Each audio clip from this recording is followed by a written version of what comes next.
कारगिल, ये नाम सुनते ही जहन में भारतीय सेना का शौर्य और जीत की तस्वीरें आ जाती हैं, है ना? लेकिन हर कहानी के कुछ ऐसे पन्ने होते हैं जो अक्सर पलटे नहीं जाते, कुछ सच जो फाइलों में ही दबे रह जाते हैं। आज हम कारगिल की उसी अनकही कहानी को परत दर परत खोलेंगे। तो ये सब शुरू कहाँ से हुआ? किसी हाईटेक सैटेलाइट से नहीं, किसी खुफिया जासूस से भी नहीं। नहीं, इस कहानी की शुरुआत होती है एक आम चरवाहे से। जी हाँ, मई 1999 की एक सुबह एक चरवाहे ने पहाड़ पर कुछ ऐसा देखा जिसने आने वाले महीनों के लिए सब कुछ बदल कर रख दिया। तो चलिए सबसे पहले बात करते हैं उसी पहली खबर की, उस एक रिपोर्ट की जिसने पूरे देश को और हमारी सेना को एक बहुत बड़े धोखे से आगाह किया था। तारीख थी 3 मई 1999।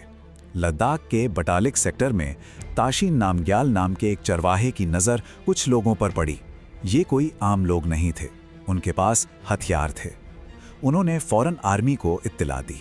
शुरुआत में शायद सबको यही लगा कि ये कोई छोटी मोटी घुसपैठ होगी, बस कुछ आतंकी होंगे। लेकिन असलियत तो होश उड़ा देने वाली थी। जब भारतीय सेना की पेट्रोलिंग टीम वहां पहुंची और छानबीन शुरू हुई तो पता चला ये कोई छोटी मोटी घुसपैठ है ही नहीं। दुश्मन ने 80 से ज्यादा मजबूत बंकर और ठिकाने बना लिए थे। ये एक बहुत बड़ी सोची समझी साजिश थी।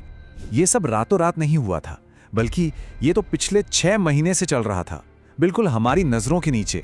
देखिए, दिसंबर 1998 में जब कड़ाके की ठंड की वजह से हमारी सेना ऊंची चौकियों से नीचे आ जाती है, ठीक उसी वक्त दुश्मन ने चुपके से घुसपैठ शुरू कर दी थी।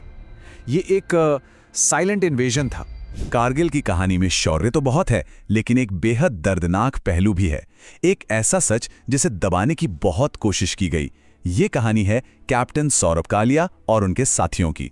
22 दिन, पूरे 22 दिनों तक कैप्टन सौरभ कालिया और उनके 5 जांबाज साथियों को दुश्मन ने अपनी कैद में रखा। और उन 22 दिनों में उनके साथ जो हुआ वो सुनकर किसी की भी रूह कांप जाए।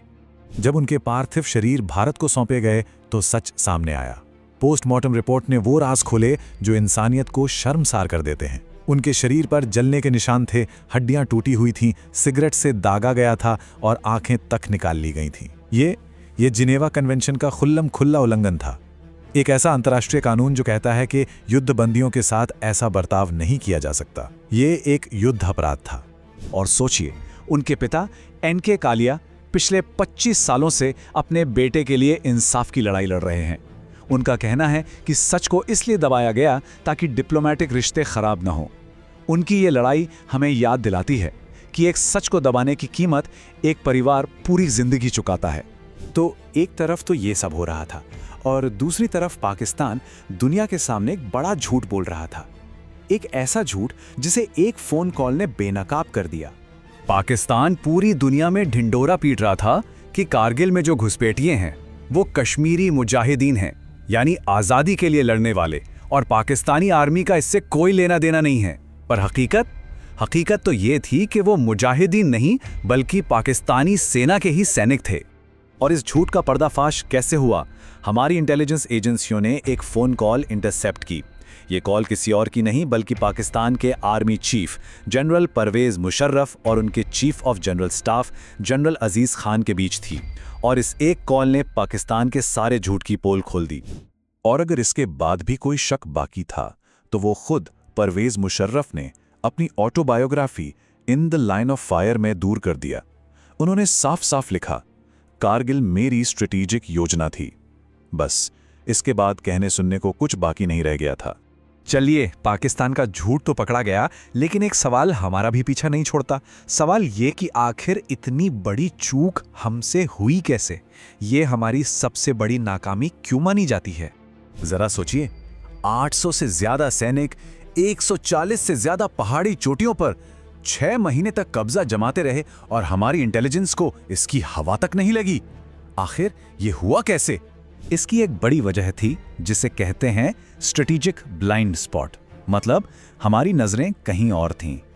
फरवरी 1999 में जब लाहौर बस डिप्लोमेसी चल रही थी, हमारे नेता शांति की बात कर रहे थे। ठीक उसी वक्त पर्दे के पीछे कारगिल में एक खामोश जंग की तैयारी चल रही थी। हम शांति की बात करते रहे और दुश्मन हमारी जमीन पर कब्जा करता रहा।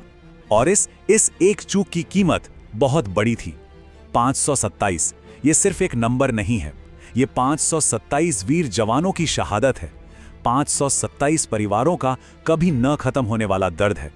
लेकिन इसी अंधेरे के बीच से निकली शौर्य की एक ऐसी कहानी जिसने युद्ध का रुख ही पलट दिया। ये कहानी है टाइगर हिल पर लिखी गई भारतीय सेना की बहादुरी की दास्तान। 16,500 फीट, सोचिए जरा, इतनी ज्यादा ऊंचाई पर मौजूद टाइगर हिल दुश्मन का सबसे मजबूत ठिकाना था। वहां से वो हमारे हर मूवमेंट पर नजर रखे हुए था। इसे वापस जीतना लगभग नामुमकिन सा लग रहा था। तब 18 ग्रेनेडियर्स के जांबाजों ने वो कर दिखाया जिसकी किसी ने कल्पना भी नहीं की थी। रात के अंधेरे में वो एक सीधी खड़ी चट्टान पर चढ़ने लगे। उन्हीं में से एक थे योगेंद्र सिंह यादव। उन्हें 3 गोलियां लगीं, लेकिन वो रुके नहीं, चढ़ते गए और ऊपर पहुंचकर अकेले ही दुश्मन के 3 बंकरों को तबाह कर दिया। और बस वहीं से टाइगर हिल पर तिरंगा लहराने का रास्ता खुल गया। बाद में जब उनसे पूछा गया कि इतनी हिम्मत कहां से आई, तो उनका जवाब आज भी रोंगटे खड़े कर देता है। उन्होंने कहा, साहब, जब भारत मां याद आती है तो गोलियां भी कुछ नहीं लगती। इसी अदम्य साहस के लिए उन्हें भारत के सबसे बड़े वीरता सम्मान परम वीर चक्र से नवाजा गया। युद्ध खत्म हुआ, हमने जीत हासिल की, लेकिन ये कहानी यहीं खत्म नहीं होती।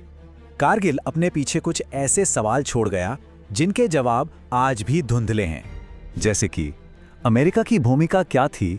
ये बात बहुत कम लोगों को पता है कि 4 जुलाई 1999 को, जो अमेरिका का स्वतंत्रता दिवस होता है, उस दिन राष्ट्रपति बिल क्लिंटन ने पाकिस्तान के प्रधानमंत्री को सीधा अल्टीमेटम दे दिया था, अपनी फौजें हटा लो। इस एक फोन कॉल ने जंग को खत्म करने में बहुत अहम रोल निभाया था। तो आखिर कारगिल हमें सिखाता क्या है? सबसे बड़ा सबक यह है कि शांति की चाह में हम अपनी सुरक्षा से खिलवाड़ नहीं कर सकते।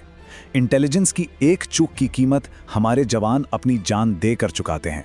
527 शहीद, 1300 से ज्यादा घायल, ये सिर्फ आंकड़े नहीं, ये वो कीमत है जो देश ने चुकाई। उनकी कहानी, उनकी बहादुरी, इसे याद रखना और आने वाली पीढ़ियों तक पहुंचाना, ये हम सबकी जिम्मेदारी है। जय हिंद।